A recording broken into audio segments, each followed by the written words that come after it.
Alrighty. Well, hello, everyone. I know a little bit of a switcheroo today. We're letting Randy take the back seat. Bradley Davis here. We'll do some more introductions in a few minutes and get started just at the top of the hour. We wanted to let some folks into the room. Oh, man, those numbers are already shooting up. Man, Isabel, I think you may have stumbled onto something. You start talking about CEU automation and compliance, and everyone's tripping over themselves. God knows I would. It's perfect. I love it. Anytime I can save people time is time well spent. Ah, music to my ears. All right, everyone, as we continue to see attendees, panelists come into the Zoom room, go ahead and drop in the chat box where are you joining us from, what organization you with, and most importantly, given the week it is, what type of Halloween candy are you going to be eating for yourself? And yes, Adriana, we have muted attendees for the first portion of this webinar. We may pull some folks off of mute later on during the discussion.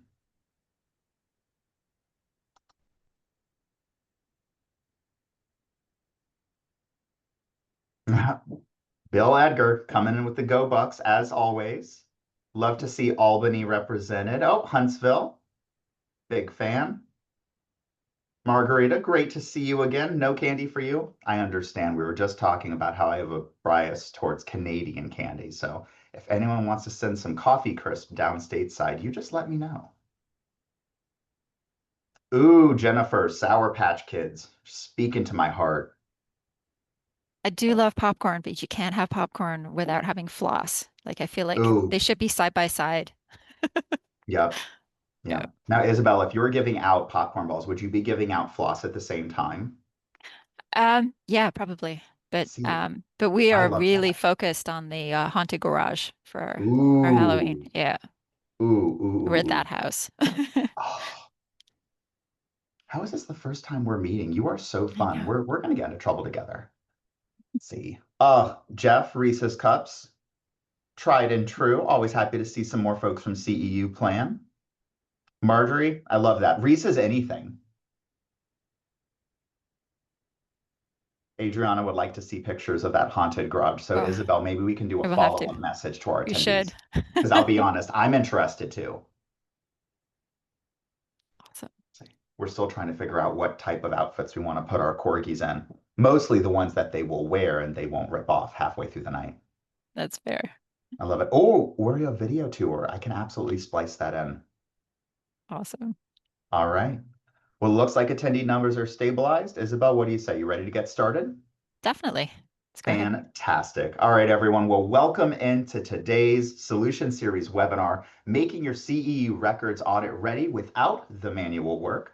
My name is Bradley Davis. I am IACET's Vice President of Learning Strategy, filling in for our President and CEO, Randy Bowman, and I am so happy to welcome you all today as we go through this very, very exciting topic. Lord knows, having been in the position of an accredited provider, I could use some CEU support as we go through.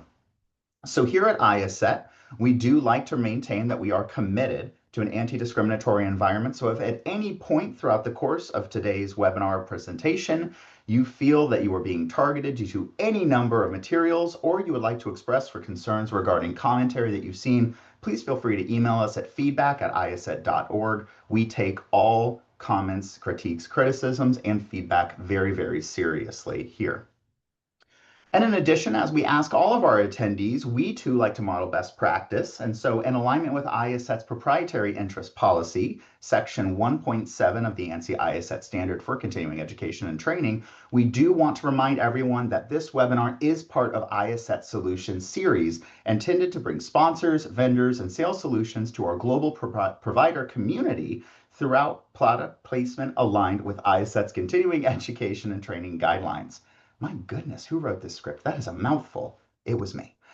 Solutions, products, or methods discussed during this webinar are not endorsed nor guaranteed by IACET, but I'd be lying if I said we are not just as interested in these discussions as you all are as well. Now, as always, we do like to do a brief overview of the Zoom webinar control bar for anyone who might be new to the platform or joining us from a new country. As you can see, we have several different materials here identified. If you're having trouble hearing us, you may want to check out your audio settings by clicking on the button labeled A on the graphic that is currently on your screen. If you're looking to open up the chat window and engage, you can click on that chat button currently labeled as B. And if you're enjoying the content, don't hesitate to use the reaction button at any point in time. We always love to see real-time engagement from our community. Love how we already got a round of applause. Is it the showman vote, the voice that's coming through? I don't know. We'll see. Isabel deserves all the applause, though.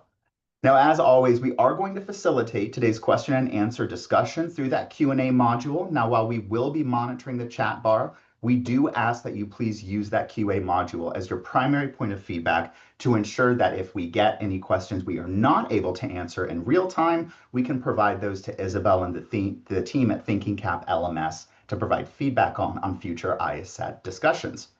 And finally, for those of you who might enjoy a little bit more of an accessibility option, such as closed captioning or automated transcriptions, you can click on that F button right there that says Show Captions. It's a wonderful resource and can be used for any number of experiences. We are hopeful that you will have your way to interact in the best way you can with today's webinar materials.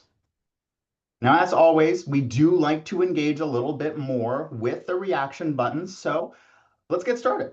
How do you feel about calculating credit hours, CEUs, or your organization's preferred metric of learning measurement, right? Go ahead and give us a thumbs up if you're confident that you have good credit calculations, you don't need any support. Raise the roof if you're an Excel wizard and you can knock those questions out and calculations without any software assurance. That's going to be me. Curious emoji if you're curious as to how the heck we can automate these types of initiatives, or maybe a nervous face if it's always something that seems to fall off the plate on that to-do list. Yep, I see a couple nervous. Oh yeah. Yep. Isabel, I think it's a math thing. Whenever you start bringing math into the conversation, that's where you start Yep. losing people. Yep. I will say though, I love my Excel formulas. Ah, yes. No, you're speaking into I my do. heart. I do. Sorry. But let me do them for you then. I love it. Well, speaking of, please join me in welcoming today's webinar facilitator, Isabel Wallace, who's the Chief Experience Officer at Thinking Cap LMS. Helping IACET accredited providers and organizations pursue accreditation, Thinking Cap LMS simplifies compliance by automating the most time-consuming parts of managing CEUs. From tracking instructional hours to converting them into those continuing education units, the system eliminates spreadsheets and manual calculations, giving your team more time to focus on delivering high-quality training. And with that, Isabel, I'm going to stop sharing, let you take over, and I can't wait to join our attendees and learning from you today. Thanks for being here. Very much. So I'm going to go ahead and get started. I just want to make sure everyone's able to see the screen okay. Yes, ma'am. Perfect. Alrighty. So for today's discussion, I thought I'd cover sort of a few key topics, starting off with looking at what the auditors are going to be looking for, key components around all the different elements of items that are in the LMS, not just the enrollment records, but also the CEUs and the certificates and how all of these things come together, the ideal of how much we can automate, and then giving some real examples of some ways that you can do this within an LMS. I've given some examples of shots from our LMS, but they don't have to be from our LMS. So I'll just go through those sort of checklists with you. Okay. So the first one is from the auditing perspective. There are many real reasons why we're doing accreditation programs and why we're trying to accredit items automatically. We was so happy to start working with IACET on a number of these fronts because we had a number of customers that are trying to manage continuing education programs and CEU type programs, and some of them obviously are IACET accredited providers. So definitely anything that we can always do to make it the process of managing these programs as easy as possible has always been a big focus for us. Okay, so first off, what they're looking for, accuracy. So anything we can do to figure out exactly which credits need to go to which learners on which dates, and and how long do they last for, and all of those different types of CEU related data has to be accurate. So what sort of checks and balances can we do there to make sure that that information's right? The next one is also learner proof, making sure that the learner can see and the instructors can see what actually happened? When were they in class? When did that class session happen? And where can they see that information, not just at the moment that it's happening, but after as well, and be able to reflect on that.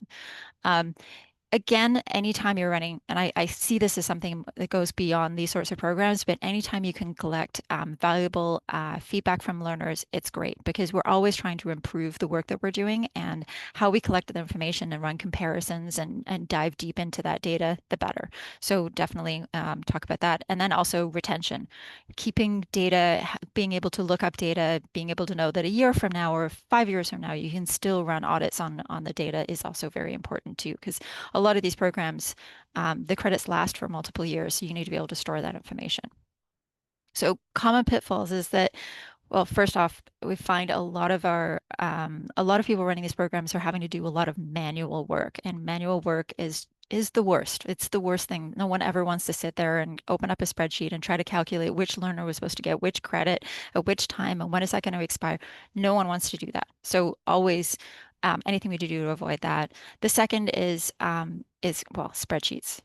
As much as I love Excel and working in formulas, I would say that if you're looking at and trying to generate reports from spreadsheets, we're sort of looking at a problem here, especially if you're starting to go into emails and looking at sign-off sheets and that are paperwork driven from sessions. Those are not a great way to track it, obviously. So they obviously look at better ways to do that. And also, sometimes you get documents that are missing or aren't filled in enough, don't have enough of the information in order to assign the appropriate CEU.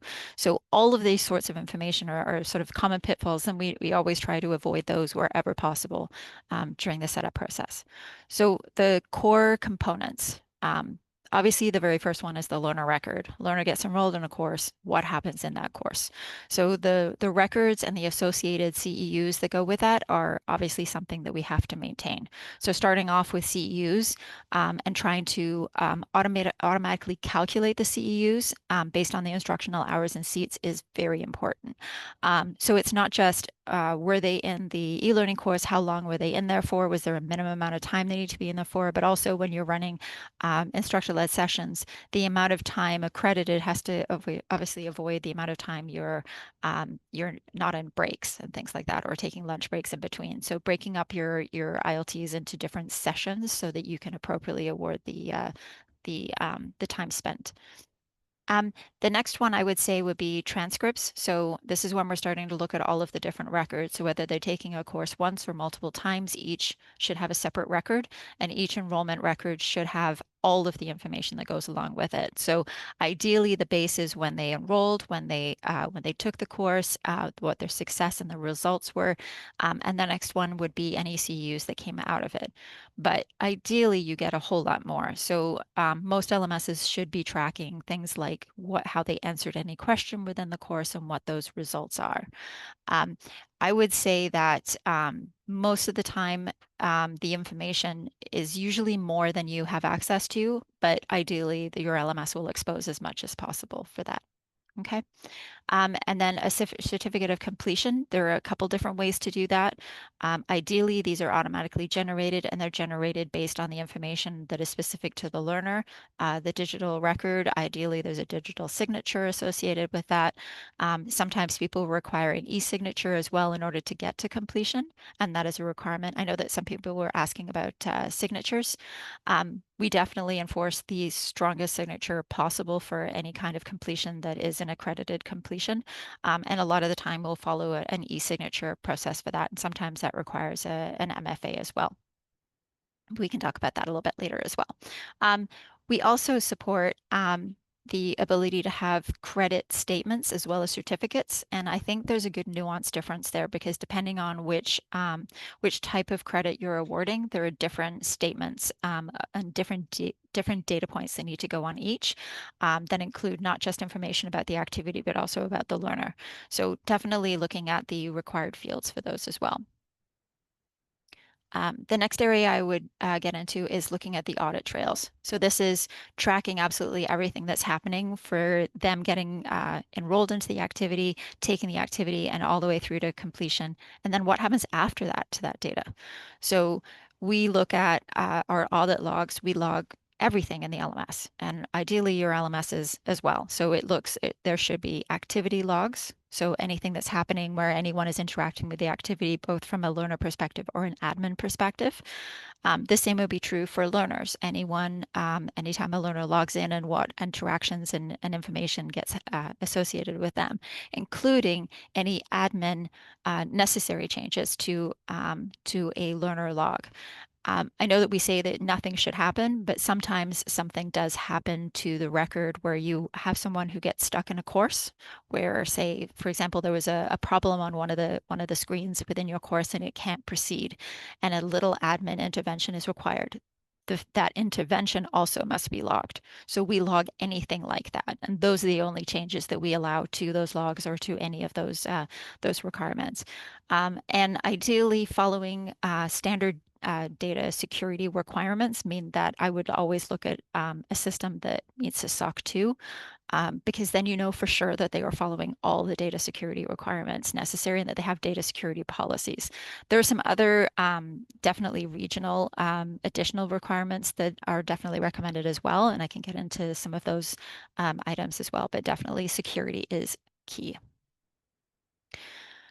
From an instructor and course documentation, there's quite a few details as well. So the qualifications, there's a lot of times where people are not providing enough information about who is teaching the course or who the subject matter expert was related to the course.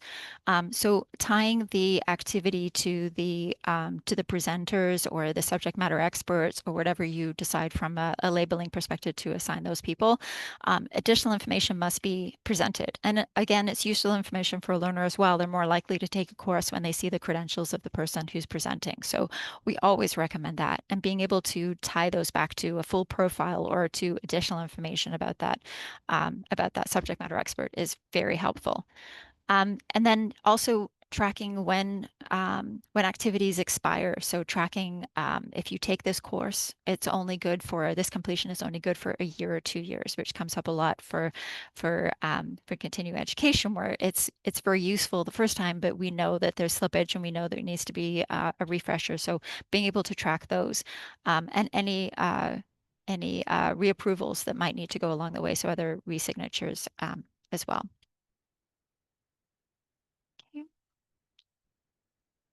And then lastly, well, mostly lastly, the evaluations and feedback.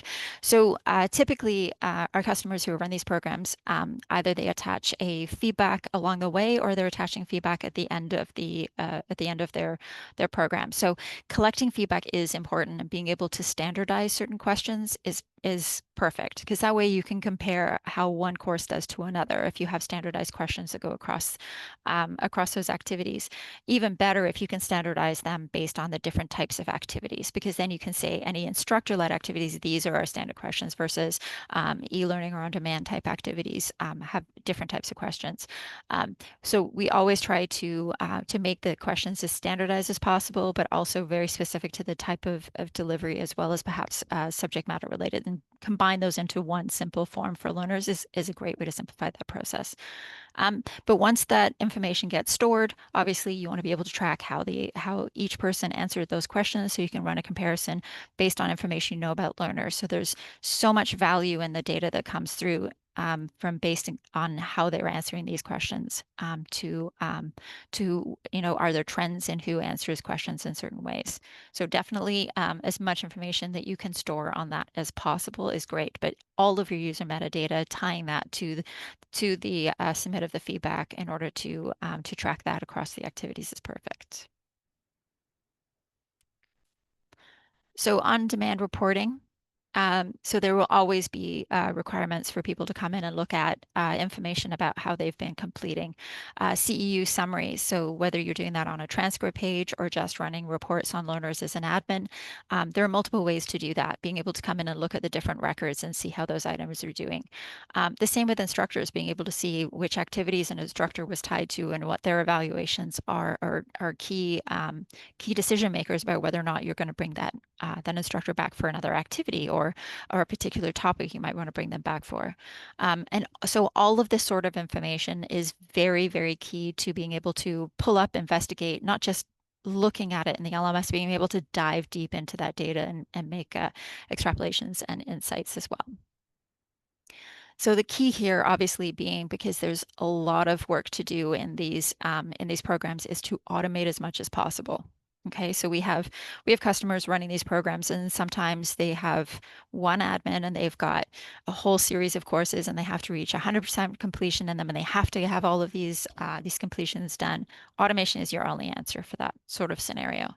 So the key areas that we look at is getting you out of spreadsheets, and getting that information into the LMS in a way that can be automated.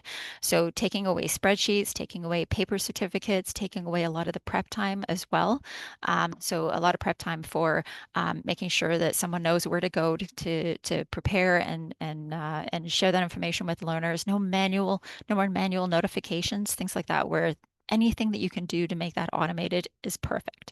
And from an automation perspective, we're looking at automatically assigning out all of the CEUs. So you don't need a spreadsheet to track it. It should automatically do all that for you. Automatically updating the transcripts and allowing people to export those transcript information as well would be great. And then I would also say the certificates of completion, so certificates, credit statements, whatever you want to call them, badges as well, should automatically be created upon the completion. So definitely, all of this should be automated. All of this. So I'm not sure if you've experienced this where you're not running automated programs. I really hope you are, but let me know if you're not. Um, so from here, we're going to move on to sort of how this real world should look for you. So from a visualization perspective, meeting the auditors, what can the learner see on a course? So we split this up into two. One is what they should see before they enroll in the activity and what they should see after they enroll in the activity. So the first one is going to be obviously showing the title of the activity, some description of the activity.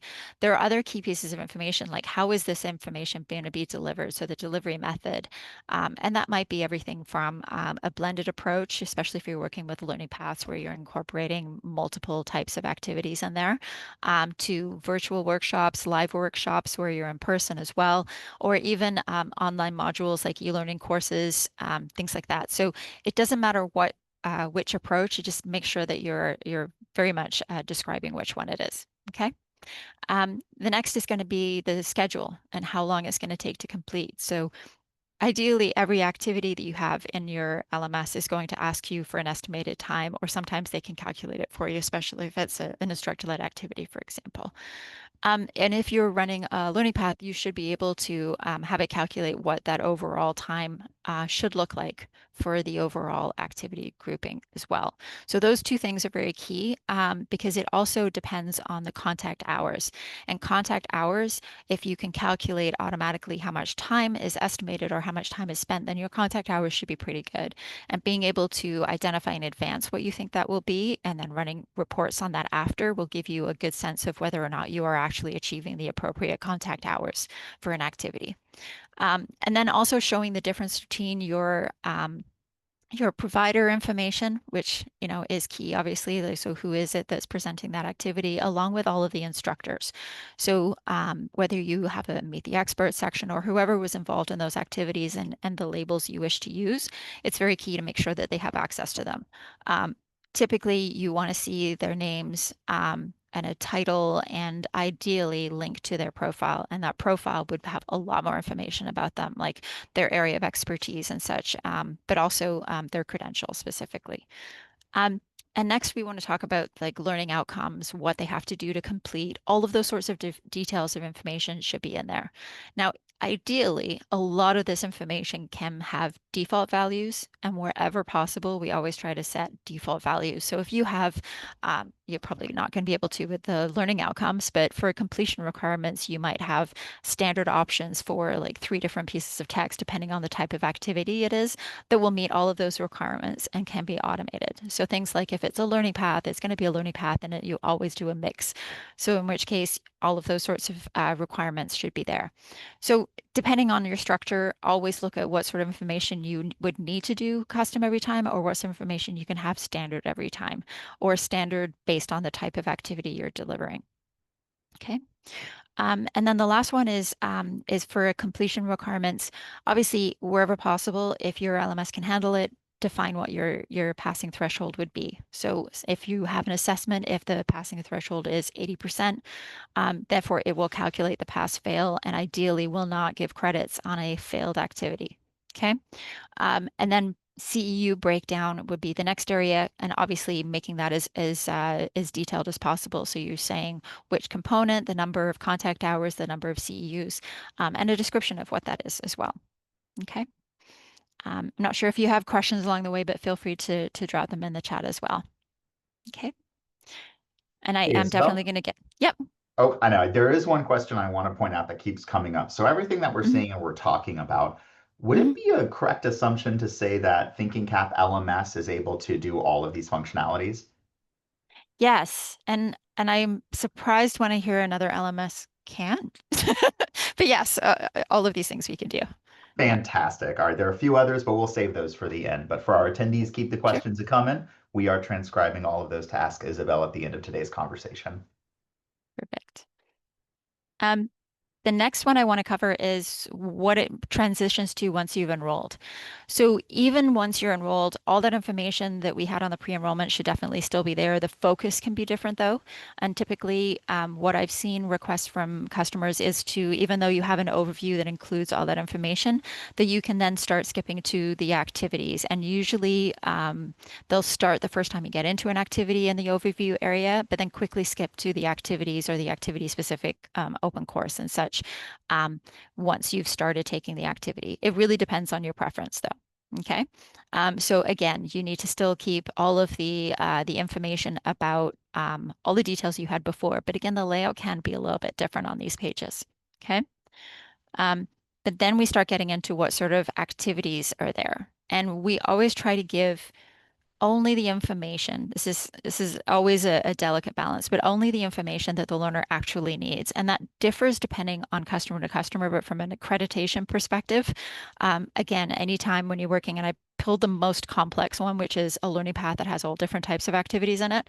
Um, but again, you're ideally going to go with showing the activity number, the status, the title, what type of activity it is. So here we have self-paced modules. Unfortunately, the one that's cut off at the bottom is a workshop. But you also want to say how many CEUs there are versus how many are awarded. So awarded versus available, and also how much time is remaining. So if you've completed it, the time remaining would be 0, so you know that it's done.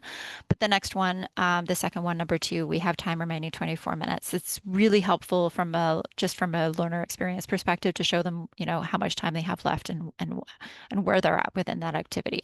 But definitely being able to show the CEUs. Sometimes we have customers that are delivering different types of CEUs, and we give that full breakdown in this area as well. Okay, so you can assign your CEUs at each of the courses or the ILT level. You can also do it at the learning path level, depending on how you want to track the overall completion. It's up to you, but you have the flexibility of both, and I think it's helpful from a learner engagement perspective for them to see those CEUs as you work through them. Okay. Next up, we have collecting the feedback. So let's say they've gone through those activities and they've completed, or maybe you're asking this upon the completion of each activity.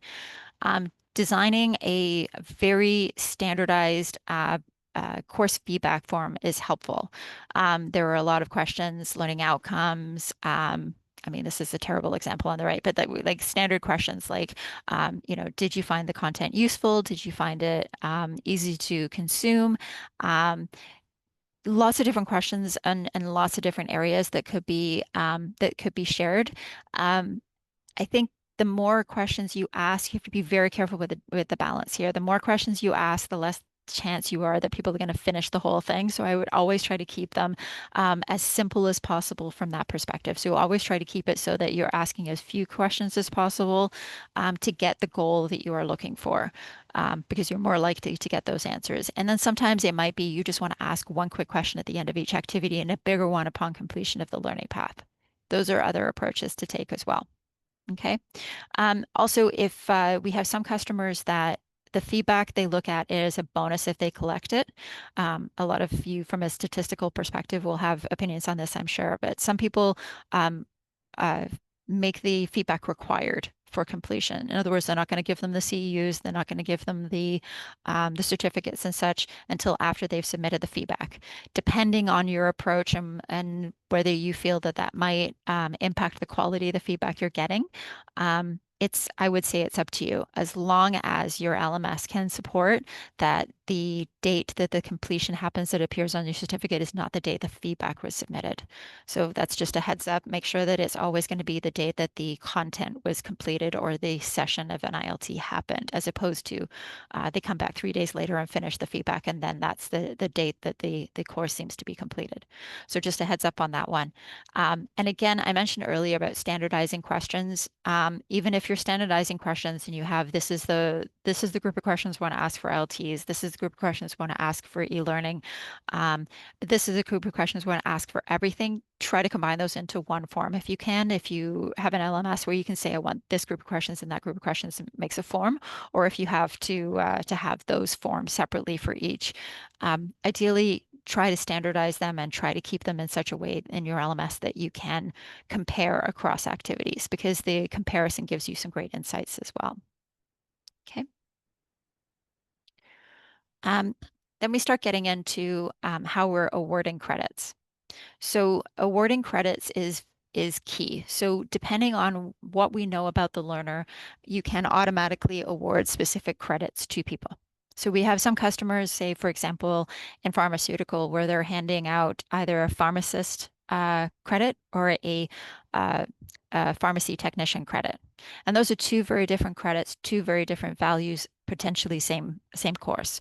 So you need to be able to split up those different CEUs, the different credits. You need to be able to split them up in such a way that you can award them appropriately, and you can award them based on, ideally, that learner's metadata. I'm going to get into that a little bit later when we get into the admin side, but ideally from a learner perspective, they shouldn't have to know about that. All they should see is when they come to their the results, or when they go to their transcript, they should be able to see what credits were awarded, and potentially when they expire.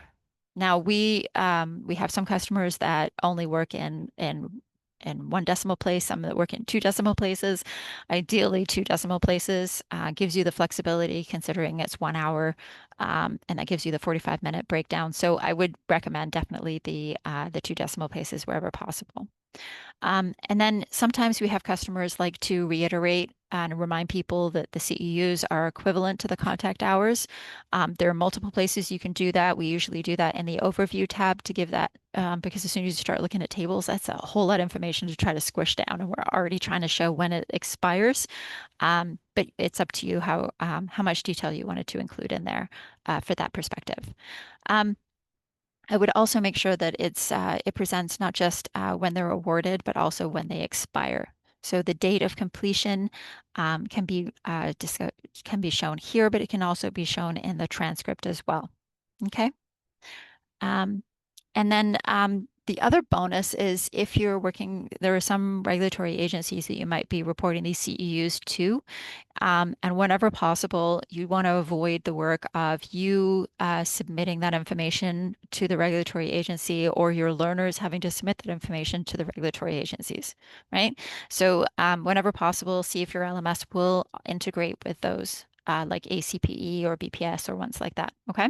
Whenever possible, those should definitely be integrated. It saves so much effort, and all you need to do is make sure that the learner has filled in the appropriate metadata information, like their member numbers, their birth dates, and things like that, just to make sure that the information will be sent out appropriately.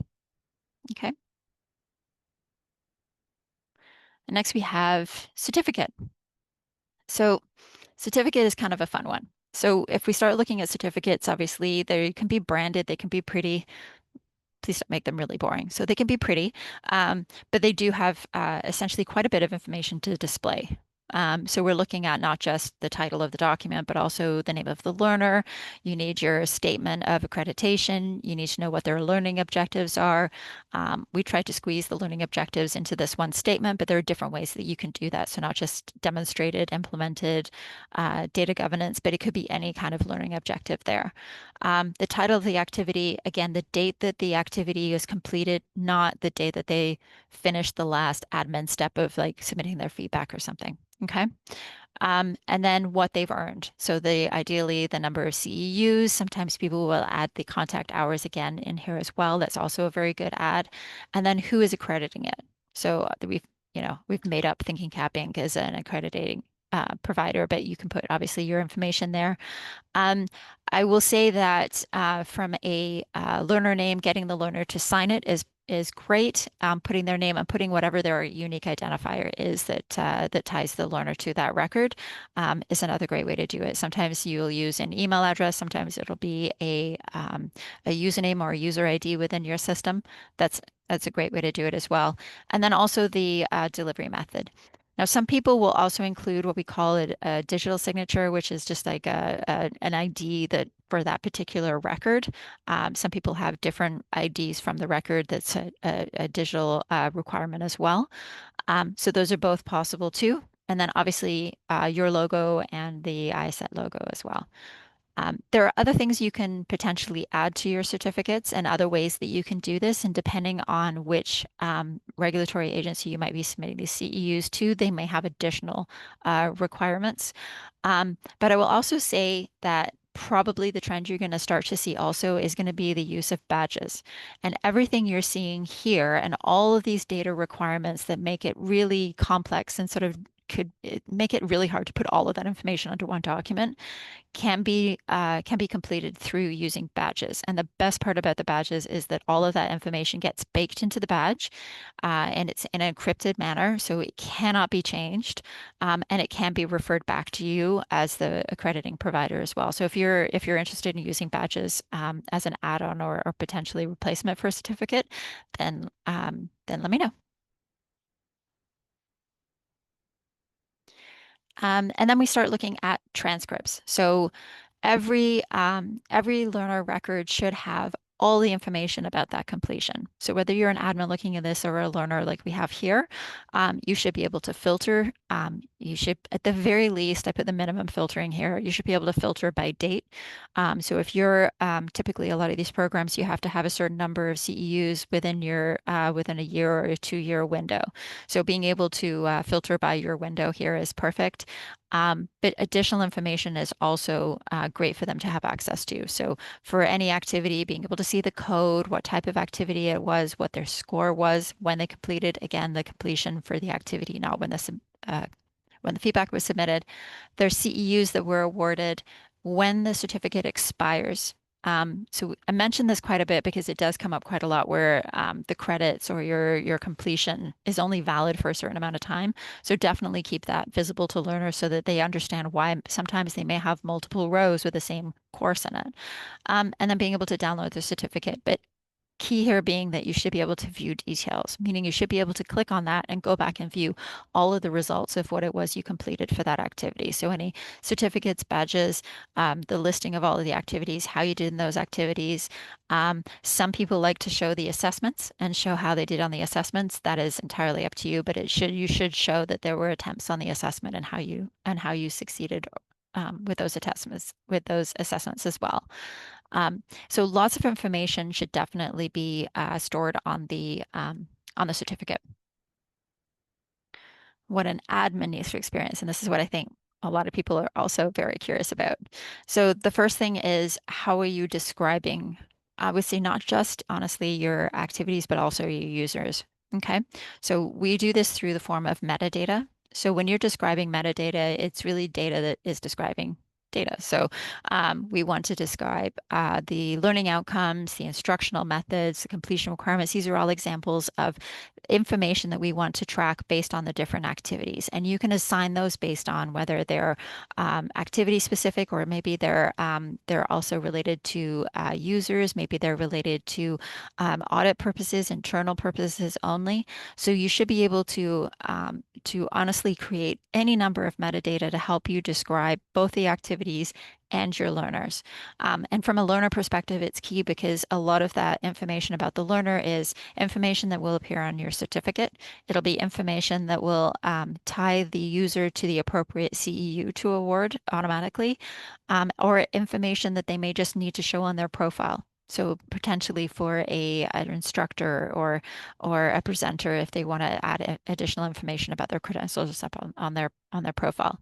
So all of those sorts of types of metadata, and that could be anything from a single line text to a multi-line text to a multiple choice or single choice, date type field, anything that you need that you think is necessary in order to be able to meet all of those other requirements. And I have a crazy long checklist that we use at our end when we're running accreditation programs that I can share.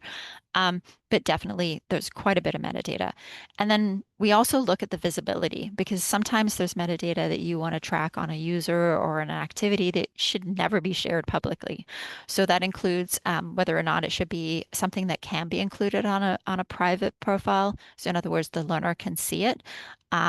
The public profile would be the learner can then enable it to be shared on their public profile or in the connections hub, meaning if you have connected this user with other users, can those other users and the leadership role be able to see that information? Okay, connections is a whole other thing, which I can get into later. And then the other ones is when they're activity related, should that be a filter potentially when you're listing your catalogs or when you're running searches as well? Okay.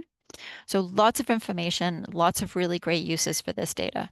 So from potentially you've created all of this metadata, you tie it to your activities, you tie it to your users. You can then now attach it to CEUs. You can attach it to different reports you might be running.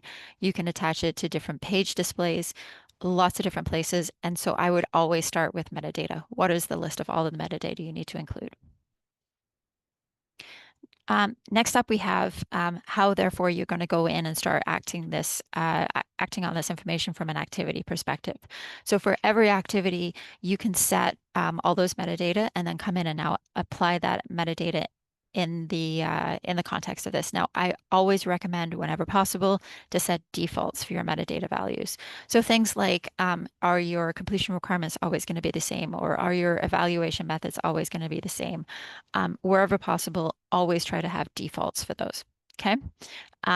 And then also, anytime you are making changes to your metadata and your activities, don't forget to upload all of your additional materials. So not just if it's an e-learning course, uploading the e-learning course package, not just uploading or assigning the sessions, assessments, things like that. Not just including that, but also the reference materials.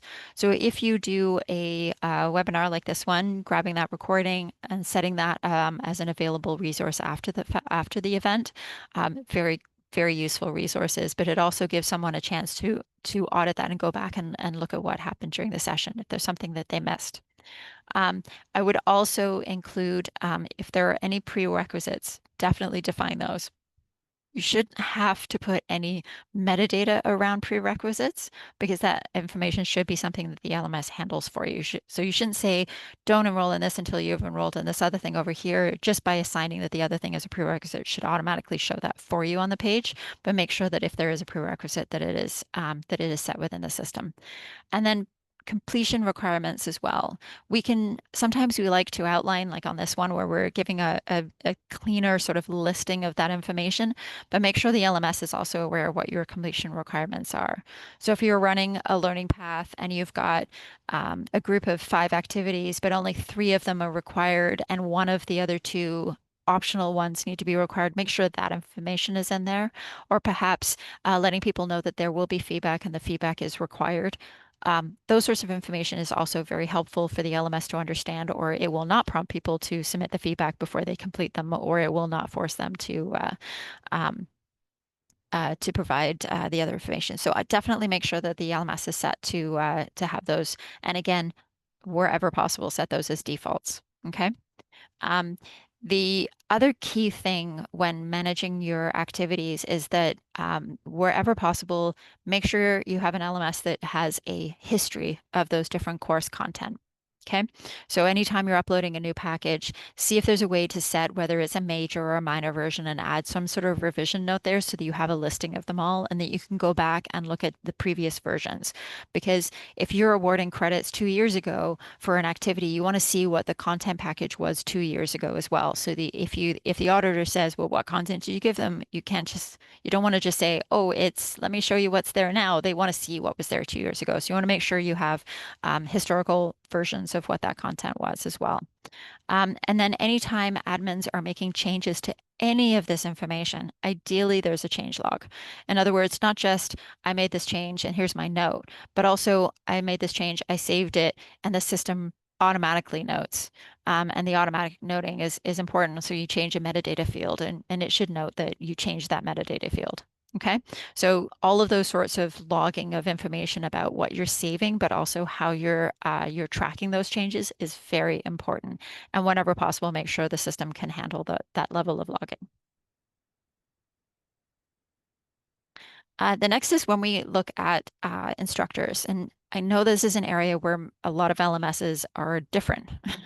So I'm going to try to speak to what your possible options are. So either the worst possible option is you have to have a metadata and you have to enter that information every time. The better possible option is that you're allowed to define contacts in your system and assign those contacts as a connected to the activity. Okay, so when you do it that way, at least you can reuse that information. You don't have to keep updating it every time you're doing an activity. Again, anything to save time. But make sure that there is core information that you're saving. So at the very least, you've got your bio, and in your bio, you're going to include your credentials, when they came up for renewal, all of those sorts of things, and links to things like websites or LinkedIn profiles for additional contact details. Um, I know some places they say it's good to have email address. I'm not a fan of giving those out to learners. So I'd always much rather offer different ways to contact the contacts for an activity. So whether they're a presenter or such, just because unless the presenter is happy to give that information out, it should be something that should be requested.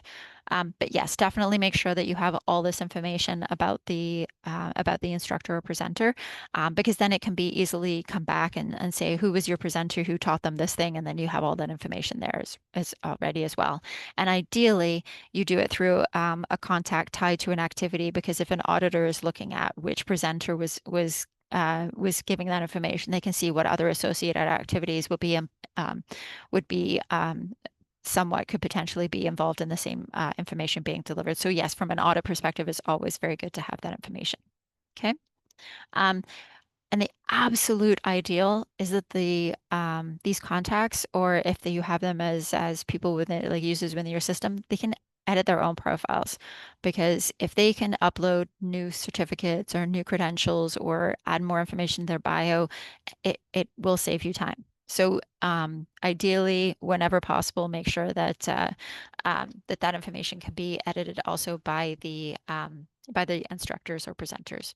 And you typically within our system, you can define who can edit what information, so you can lock it down if you like. But so if there's some that you are like, no, these credentials can't be changed unless you let us know, so they can't be just uploading anything. But the ability to maybe upload different certificates should be fine. Okay. Now, the complex question of the day: how on earth are you auto awarding credits? So we support the ability to have multiple credit providers as well as credit categories for those credit providers.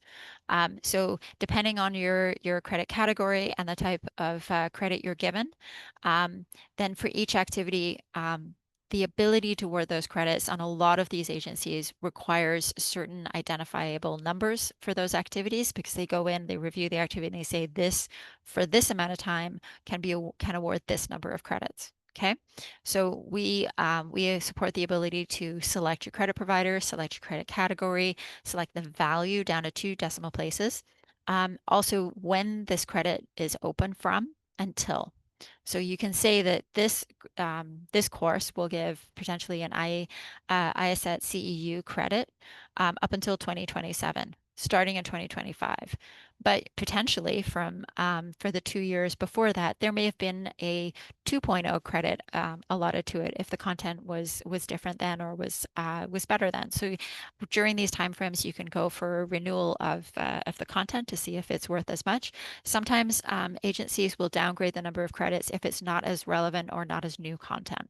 Typically, it'll go down over time, the number of credits that it'll award for content. So it sort of really encourages you to keep your content up to date. Okay. Um, I would also say that for each one of these, you can award a different credit statement. So you can go in and select the credit statement template you wish to use for them, which is very handy because if the agency cannot take an auto awarding or reporting of credits, then someone's going to have to do it manually. And it's either you or it's going to be them. And there are different ways to report them manually or not so manually through the system. Obviously, we'll try to go for the not so manually whenever possible if we can't get automatic. But there's also the option for the learner to have that information as well, just in case. Okay. But definitely, whenever possible, auto report. And then comes reports. So every activity, we sort of have a saying that you shouldn't have to run a report to get information on your activities or anything within the LMS. So we always have metrics pages, and every activity has a metrics page, and that gives you all your basic. These are the number of people enrolled. These are the number of people completed. This is how long it's taking people to do. This is how much time they're spending to complete. This is the number that are overdue. The standard sort of insights that you need for an activity, but we also will let you run reports on your activity. So you can always run different reports. And these reports can be of various types, whether it's feedback, certification expiry, credits, even activities. So based on that, you should be able to set up these reports and you can have them run automatically. Again, wherever possible, have them run automatically, pick a cadence, pick your recipients, and it will automatically send this information out. For any activity report you're running, either run it on one activity or you can run it on multiple activities. So if you're running a report, for example, on a learning path, you can include all the activities inside, for example, or perhaps you are getting an audit of everything, in which case you need to run reports on everything. So those are both possibilities, but within this scenario, this is just an example of all the different reports you can run on one particular activity. All of these reports, though, and all this report data, there's so much data to be had in each one of these. So if you start running these reports, don't forget to start looking at the data that's coming inside them. So not just all of the completions and sort of a transcript of what everyone did within the activity, but see if you can dive deeper into, especially for SCORM courses, you can look at the interactions, right? So any interaction that someone has within the activity, or even the objectives if you're using CMI objectives. So there is so much amazing data to be had in there that if you are running these reports, and I definitely recommend like dive into that interaction data to see where are people getting stuck. Can you tell where people are getting confused within the course? If they're always answering this wrong answer here, go back and see like sort of how they're interacting with it. What's the wrong answer that they're all selecting? So these are all really useful pieces of information. And it's not just seeing which credits were reported, which you can with the certification expire, with the grants, so with the credits reports, but it's also just looking at really how are they doing with these activities? How are they engaging with them as well? Okay.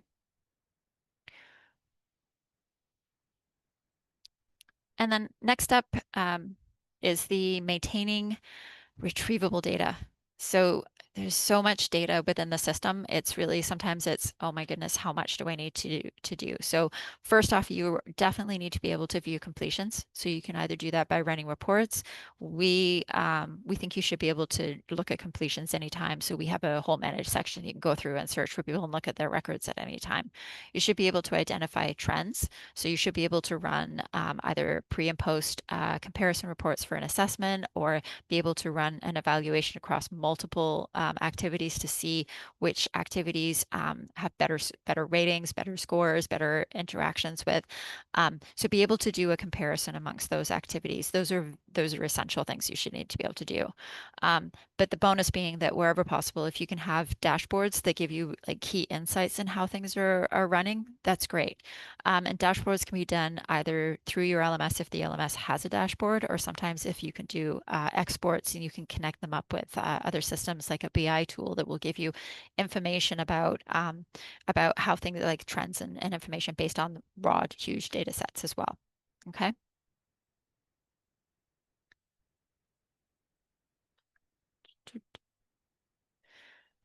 And the next is that admins definitely need to be able to look up learner data as well. So they should have access to the same learner record information. So being able to look at a learner and look up a learner and seeing how the record is doing, they can see that. So they'll be able to go in, look at their records, maybe filter by type or activity type or completion dates, things like that, statuses, and then be able to click details. When they're in details, they should be able to see probably more so than the learner all the information associated with it. And for us, that includes their interaction. So how they answered each question, whether that question was correct or incorrect. Any information that we have for each session, whether they attended, was there a reason why they didn't attend any particular session? So you can associate all of that information to that particular record and look it up at any time. You shouldn't have to run a report for that information, but you should be able to access that. And you should be able to export it. So if you have an auditor in and they want to see sample learners and they pull a learner out of a list, you should be able to go in and export all of their records. Also, there are audit logs that you can access as well that gives you an audit log of everything that that learner did with and how they interacted with the courses. Those are very key pieces of data that may potentially come up during an audit. Okay. Um, Again, I mentioned before that sometimes you might run into a situation where you have a course that, for some reason, on some learner's computer, they can't get past a particular page, and there needs to be some intervention from an admin. If that is ever the case, make sure your LMS is logging that as an event. Make sure that, because it'll show up in the audit logs here, it'll show up on their records as it was a manual change to the record was noted and what that change was. Okay, so make sure that your LMS does track that. I put it as a bonus. I think it should be there for everyone, but I really do think it should be a requirement as well.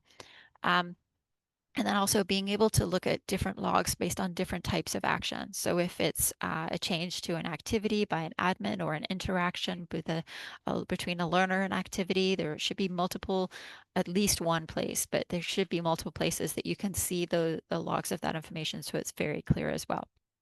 Okay. And then sometimes you just have so much data and you're trying to compare that information with data from another system. This comes up quite a bit. So you can do that in a few different ways. The most common way that we get is when we're doing an implementation, we look at other systems we need to communicate with, and we'll do an integration with those wherever possible. Sometimes it's just a whole bunch of systems are exporting information to a secure drive, and then one system is pulling them up and building a dashboard out of them. That's another approach that some people take. For either one of those, you're looking at defining the information that is going to be sent. So I pulled up an example of a data export. So that you might set up a data export where you're including learner data, activity data, and learning activity metadata, so information about how they're doing within the activities. So you can pull lots of information. Anytime there is a completion, we always automatically include everything about that completion. So if a learner is enrolled, when they're enrolled, what their score was, what their results were, what CEUs they were awarded, did they get a certificate, things like that would get included in the data export. But ideally, you want to make sure that you are able to pull this information with the frequency with which you can consume the information. So you could run it daily, but you might not even consume it maybe only once a month. But ideally, you want to make sure that you have this information being sent out with the frequency. I know comma separated is an option, and a lot of people will ask for comma separated. As a pet peeve of mine, it should be tab delimited, a JSON or an XML. Just because a tab delimited is better for if you have a metadata that has a comma in it, you don't want to deal with escaping those and such. But also, JSON and XML are better because they describe the content better. Okay. So whenever possible, I always try to go with XML is my favorite. JSON is another very good format to secure them in. Yes, we have a question. Isabel, I Mhm. am writing furiously to keep up with you. I'm taking down so many notes in this, and I know all of our attendees are. We are coming up on the end of the webinar. I know that there are more slides here. Would you be opposed if we jumped over to just a rapid fire question and answer round? Because there are some Sure. really good questions here. Sure. Go for it. Awesome. And for all of our attendees, don't worry, the slides, materials, and copies of the recording will be distributed at the end of today's call. I say that, give me about 24 hours and then we'll send it over because once again, there is just so much here. So, all right, Isabel, rapid fire question. We have a lot Sure. of federal government, we have a lot of state and local government attendees in today's webinar, and they all want to know, is Thinking Cap FedRAMP approved? We're not 100% FedRAMP approved, but we have done work with government in the past, and we can definitely ramp up for that. But we have all the other certification requirements. Okay. Next question. I'm hearing that Thinking Cap is designed for online courses. Can we use this LMS for hybrid or in-person learning events? Definitely. So hybrid, anytime you're looking at hybrid, using learning paths to incorporate an instructor-led activity, either face-to-face, we manage face-to-face or webinar, and we're integrated with all the major webinar providers. Alrighty. Next up, I'm trying to go through the easy ones because there's one just absolute mic drop question I want to leave for the very end. Does the LMS utilize the course agenda to perform the automatic calculation based on instructional and non-instructional time through a file upload, or is that something that we would have to use one of the forms to do? So actually, we do allow for bulk ILT creation, including Ooh. bulk session creation, including situations where you have a series and it'll automatically create all the ones in the series. Um, but you have to be very careful about the excluding breaks. So typically what we recommend is if you have a morning session and afternoon session, we break those up into different sessions. But we use a bulk import for the creation of all of those activities. And you can say the location and if you say the location is Zoom, it'll automatically go and create all those Zoom sessions for you as well. Oh, that's awesome. In terms of course documentation, you mentioned earlier kind of wet signature, digital signature, all that fun stuff. Should we be including the instructor's credentials, not just their name, but their credentials, background, and demonstration of competency within that transcript or certificate? So we tie all the information about the instructor to the activity.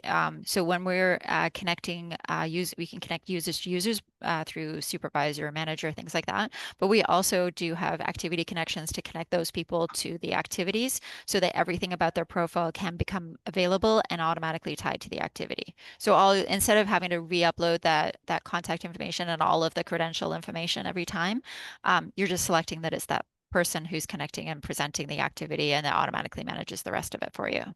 That is so cool. So I know that we're at time. The numbers are still holding steady though, so I'm going to do the mic drop question. Are you ready? Okay. Would default data eventually promote laziness in managing data? The thinking of, I'm going to go back to this later and update, but I never do, especially for critically required fields.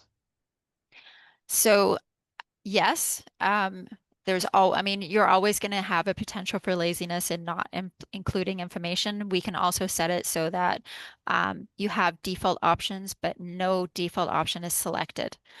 So you have to go in and make the choice each time about the selection of those different options. So we can do both of those. I would always recommend that we have a date type metadata field, and I always recommend that you use a needs review on and then have it automatically select when that next review would be so that it's X number of days after the activity was created or something so that you know when to come back and do a review. But I honestly think that anytime you have been approved for an accreditation, you should always, when that accreditation expires, you should always. So if say you've been approved to give 1.0 CEUs for an activity up until 2027, make sure that before that 2027 date that you've come back in and reviewed everything about that activity and the content, just to make sure that before you go get the next approval that you've double checked everything again. So I typically like to do that with an internal metadata that says when it needs to be reviewed next, because I can run reports and say anything and list up any activity that's coming up for review in the next month, for example. Isabel, you had me at metadata and how metadata is the data around data. On behalf of all of our attendees, everyone here on the staff, thank you so much for joining us today. This was an absolutely amazing, world-class discussion. Uh, I am still processing everything, like I'm sure the rest of our attendees. For all of our attendees, thank you so much for joining us today and staying with us. I know it's a few minutes after. Hopefully, your organizations understand that Teams note of, hey, I'm getting some good information. I'll be there in a little bit. We will be sending out the recording as well as some fabulous prompting tools, including some checklists and templates that Isabel has provided to our community free of charge. And please, once again, don't be afraid to reach out to her directly if you want to continue these conversations. We are so grateful to have Thinking Cap LMS as part of our solution series, and so grateful to be able to have these amazing conversations that really manifest that world that learns better. Have an awesome rest of your week, everyone, and we will see you at the next Solution Series webinar.